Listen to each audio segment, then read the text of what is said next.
Alright, so this is the last video that I'm making of the first 27 months of my service. Whoa. It has been 2 years since I've been in Ghana, 2 years since I've been home, 2 years spent in an amazing community. And super excited because December 8th, I'm flying home, and I'm really looking forward to just seeing friends and family and seeing everybody that I haven't seen. So I wanted to make a video just kind of wrapping up everything that's been going on and just closing this chapter. So last time I left off a video, I was talking about the Southern Nutrition training, and I said how well it went. And then the Northern Nutrition training happened, and holy moly, was it just phenomenal. The team of volunteers I've been working with, amazing. The participants that we had at the training, just so enthusiastic.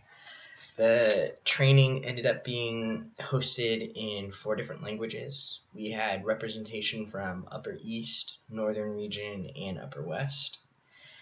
And we made some really good food, which was just super exciting. Everybody just really liked the recipes that we put together, which is awesome because that was the whole point, learning about new recipes and talking about ways to make the most healthiest combinations of meals that we could possibly make.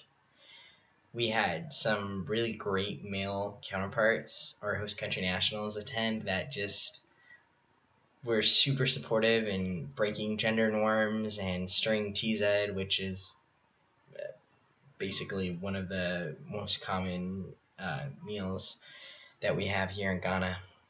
And it was just really great to have all of this support for the women that we were working with, and just met some really phenomenal people at this training. And I just love it when people are enthusiastic about learning, and it was just so great to be able to share all of this information and have these dialogues and these conversations about things that we can do. And I think one of my favorite parts about it was several of the women said by the end of the training they felt confident in being able to ask more questions when they were seeking medical attention or their children were seeking medical attention, which is a really big thing because here you do not question authority, even if it is a doctor who's possibly telling you things that are incorrect.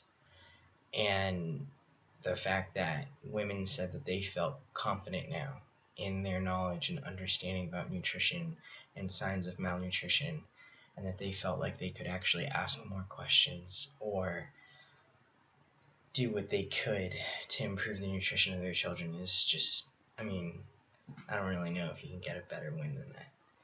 So that was just a really great experience, and I don't really know what else I can kind of say about it, just because the whole experience is kind of hard to just wrap up in a little bit of a video. But it was a really great experience. Volunteers loved it. We've been getting a lot of really positive feedback. We've been getting pictures, people sending in about the things, the projects, and the cooking demonstrations that they've been doing in their communities since the training. So it's just like, it's that ripple effect. So it was just really great to be a part of that. And yeah, what a way to close my service and finish up something that I've been working on. So that was really great. Alright, in addition to that, I'm officially moved out of my community where I'd been living for the past 2 years. And that was hard because my neighbors, who were basically like my family here, it was hard saying goodbye to them, but it's also even harder because they know I'm going to be here for another year, so of course I'm going to go back and visit, and so I just know that keep pushing off that final goodbye is going to be even harder, but it was really great. My community decided to throw a send-off celebration in my honor, and everybody from the community showed up, basically, and people started talking about the different work that I did in the community, and it was just really kind of great to hear how projects that I started 2 years ago, people still feel like they're benefiting from. I think in one of my videos we talked about an animal housing project that I did, and somebody came up and said that since we did the animal housing project, they now have over 100 fowl, which is the most chickens that they've ever had, as they've reared animals before. And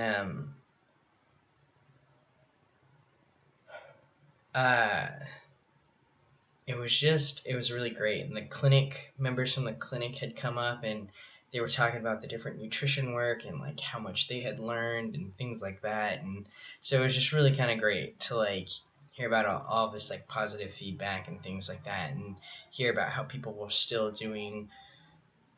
we're still benefiting from projects that we started a while ago. So that was really great. In addition to that, I am getting replaced. So new volunteers moving into the community that I was living in. I met them. They're phenomenal. I think they're going to have a really good time. They seem really interested in finishing up some of the projects that I started there, and we went around and we just kind of introduced them to a bunch of different people in the community and this, that, and the other.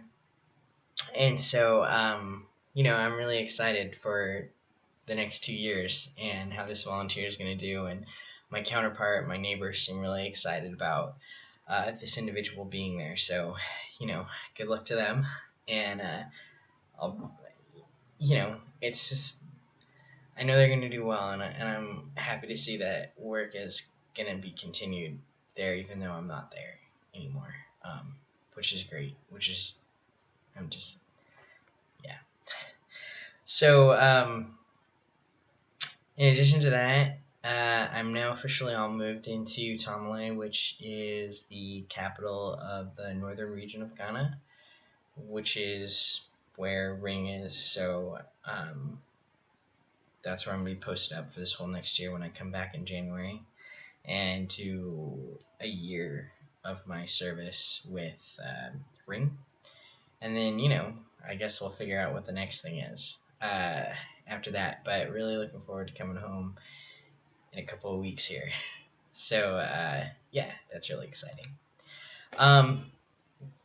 I figured I'd share a couple of things that I've learned being in Ghana thus far. And I was really trying to think about what are some things that I learned. And I think the number one thing that I've learned is that it's extremely important to be creative. Living in an environment where there are a lot of limited resources, there's not always easy access to things, but every day there is a new challenge or a new problem that needs to be worked on. And so it's really kind of forced me to be creative and come up with different ways to solve problems or come up with solutions. And so that's super exciting. So definitely think that it's forced me to work outside of my comfort zone and really look at problems differently in order to come up with solutions for things that are troubling us with limited to no resources. I think the second thing that I've learned is that it's important to always take a step back here. So, like, even when we come up with a solution, or I think I know the right answer, or we think we have an idea of what to do, it's extremely important to take a step back. Ask ourselves, is this the best option? Is there an alternative? Is this going to be meeting our needs?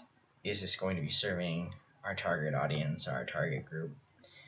and just being willing to take that perspective check, as I'd like to call it. So not really running into things or jumping in right away, kind of waiting a bit and making sure that we're actually going in the direction that's going to serve the most people or really maximize a positive outcome of what it is that we're trying to do.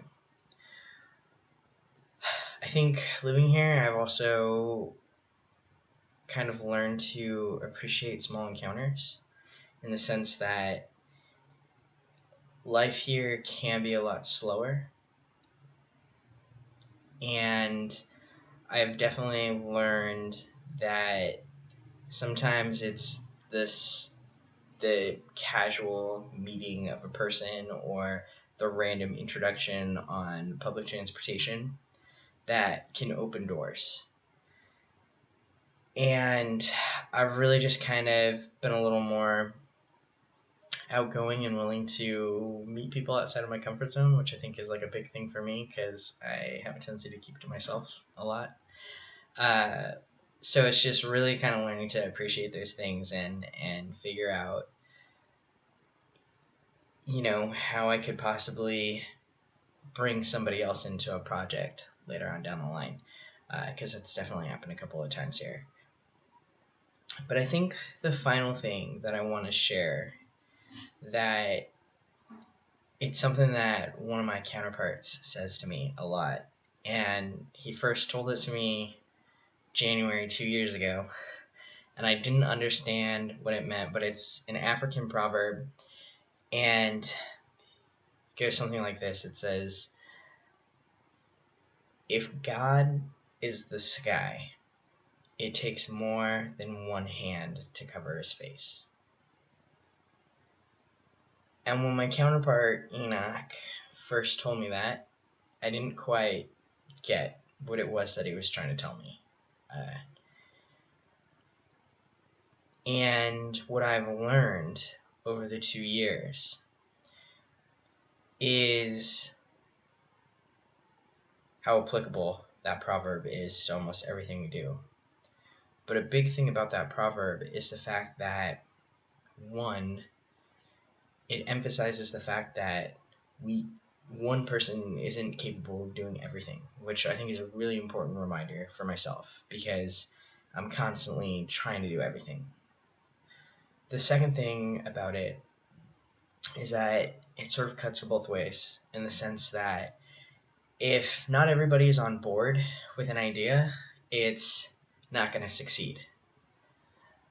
But if everybody is not willing to change their behavior, you can't get a different outcome. And this proverb has really settled in for me these past couple of months, and has really been something that has encapsulated my service. Because much like what Kennedy was striving for when he started Peace Corps, was the idea that one small drop of water leads to larger ripples.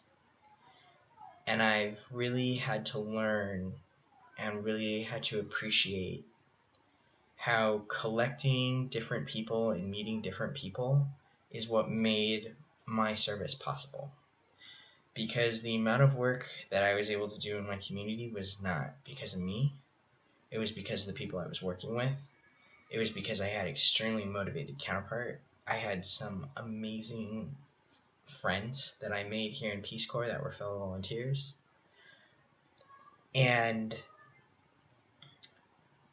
if my community wasn't receptive to the ideas or to the change that needed to take place, then none of the projects that I was working on could have succeeded.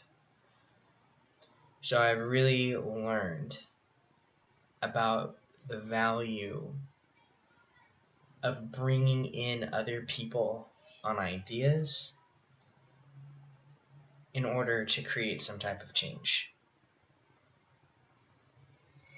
So what I'm going to say about that is,